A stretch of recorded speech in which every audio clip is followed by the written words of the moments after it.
No, this is Mr. Hornby 83. I am back on YouTube after a 2 week hiatus.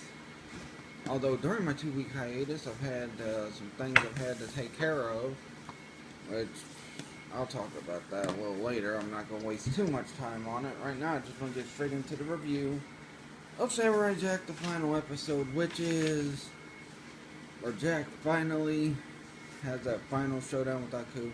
So it starts out with Aku coming on everybody's TV, and he's bragging about how he's captured Samurai Jack, and that you're a fool if you try to oppose him, and all that. Jack's still trying to convince Ashi to break, Aku's control, because Aku realized Ashi's one of his daughters, and he took control of her body so that she would take care of Jack for him. And everybody who knew Jack, that was friends with Jack, and that he's helped throughout the past, throughout the time frame where he's been in the future, all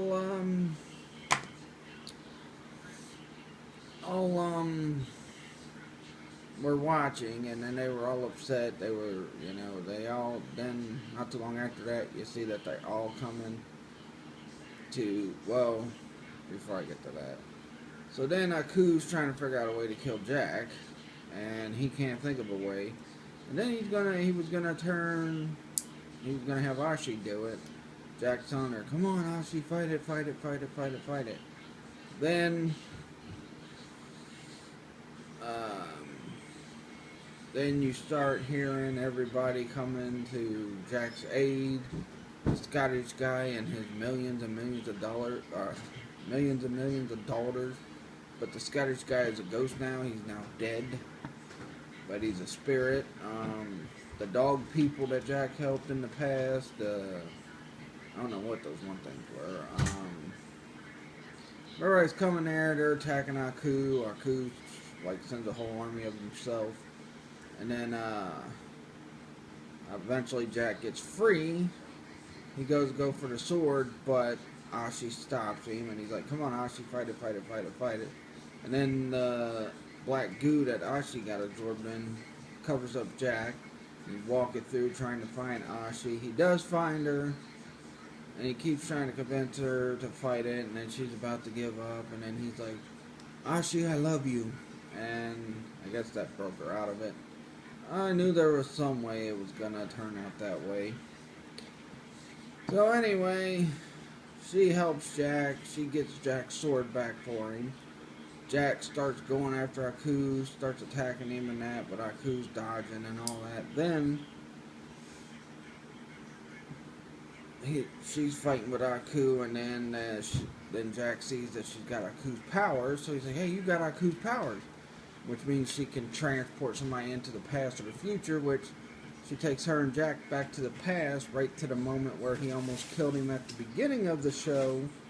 But then Aku sent him to the future.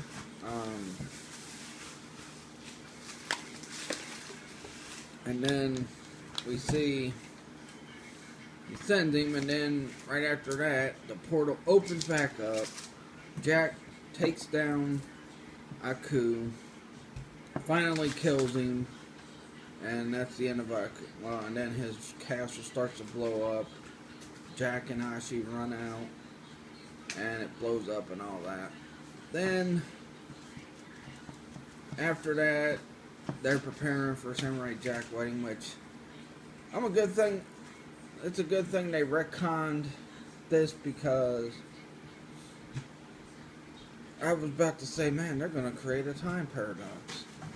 But they retconned it because right on the wedding day, Ashi's walking down the aisle.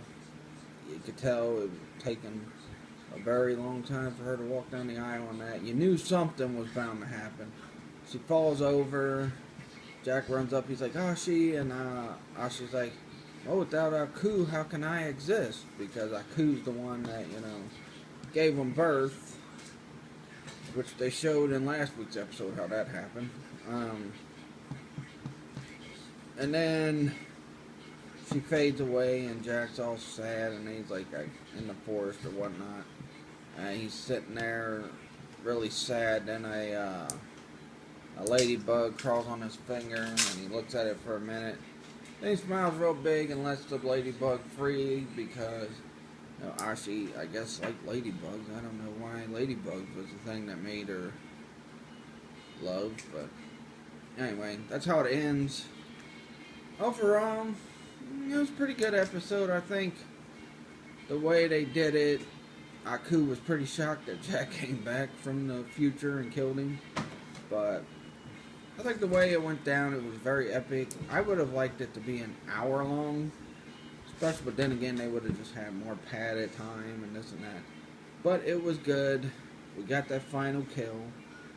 Finally, the end of Samurai Jack. Now, next week they're doing a marathon, so that sucks for the shows that left cliffhangers last night, like Hunter x Hunter and that. Gotta wait for 2 weeks for that.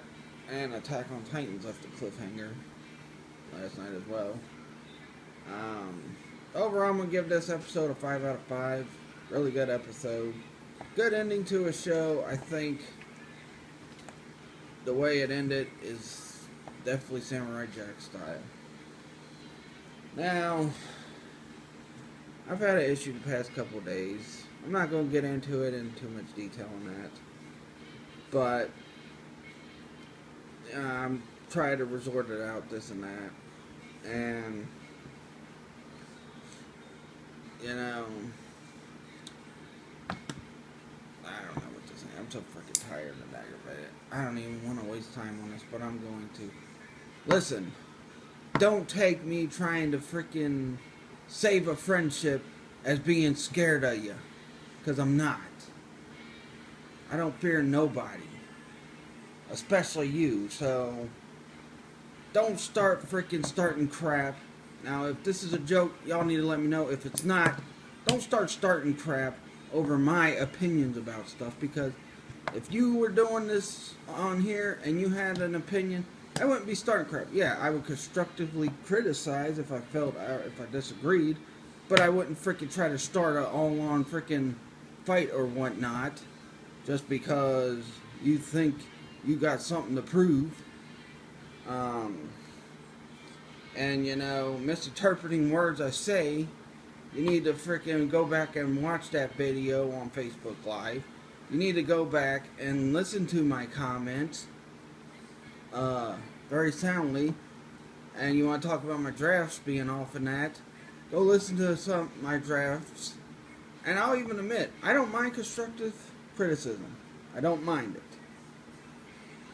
What I don't like, but comment down below and tell me if you disagree with my opinion. If you do, I'll ask your opinion, you know, and see what you think about it. Don't sit there and say something about me and my channel unless you say it to me in the comment section. I don't care about criticism. You can criticize. Some people constructively criticize things, or whether you know, it's just nonsense with frickin' stuff, and I don't frickin' like dealing with drama. I'm a frickin' grown man with a family, and I thought this person would act more like a man with him having his own family, and it really makes me mad that he's doing this crap. And like I said, don't take me trying to frickin' salvage a friendship as being scared. I'm just trying to salvage a friendship. If you got a criticism, tell me down in the comments, or go to my Facebook fan page. Tell me on my Facebook fan page. If your opinion differs from mine, that's fine and dandy. Cool. I don't have no problem with it. But don't criticize me behind my back and that. Talk to me about it. In the comments, go to my Facebook fan page, mention something. I got a Twitter page you can mention something to if the comments don't work, because my comment section here really freaking gets screwed up sometimes. I'm not going to name no names because it was a personal friend, but if he's serious about all this crap that's been going on in the past couple days, then that's not a friend anymore. So, if you got a criticism, you disagree with my opinion, that's fine. Let me know you disagree with my opinion. Don't sit there and tell other people and then try to start a fight when I confront you about it. I know, but it aggravates me. Yeah, that's what they need to do. So, next time you got a criticism, let me know. Anyway, I also have something to say about, I'm not going to call them the internet wrestling community because I'm not WWE and I'm not, I don't freaking diss on my fans or whatnot. Well, they're not really my fans. They're just people I've watched on YouTube and that. But listen, WWE YouTube community. I get so sick and tired of the hypocritical criticism with these people. Now, SummerSlam last year, Universal title was unveiled. Everybody, I've seen tons of YouTube videos bashing it. I heard fans bashing it when I watched SummerSlam. But yet, Brock Lesnar gets it. Now you're complaining. If you really hate the frickin' belt like you say you do, why are you complaining that you should be happy Brock Lesnar don't defend it that much? Jesus Christ. If you don't like the belt, that's fine and dandy. I never said I disliked the belt. And I'm not going to complain too much about Brock defending. He is going to defend it at the stupid new pay-per-view, Great Balls of Fire. And probably SummerSlam. But, don't be complaining if you freaking didn't like the belt in the first place. I know a lot of people's going to get mad at me saying this. I really don't care. I get tired of the hypocriticism in the YouTube fan base. No wonder WWE don't listen to their fans, because they're freaking hypocrites half the time. You complain about how the Universal title looks. Oh, it's a big ugly belt. It's this and that. And some people I can agree with their points on what they're making about it. But some people just do it just to do it. Just to complain. If you don't like the belt, be happy Brock won't have it. Be happy. Or, you know what?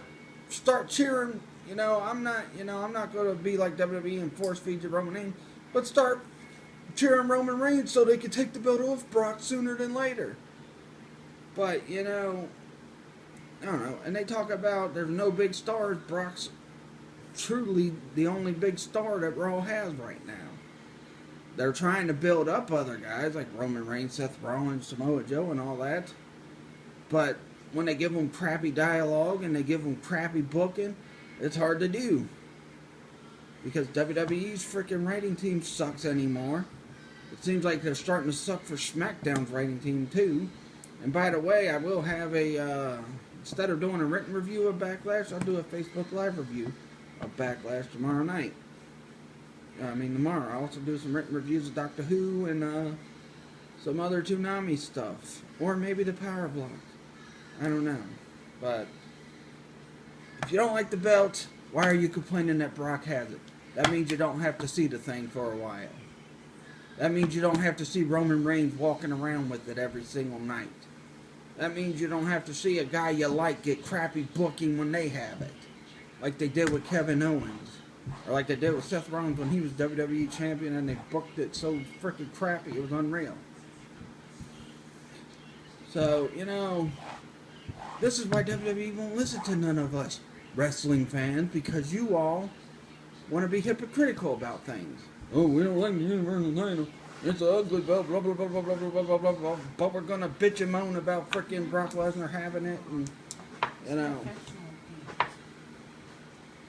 going to complain about Brock Lesnar having it and freaking not defending it much. So, yeah. I'm just frustrated.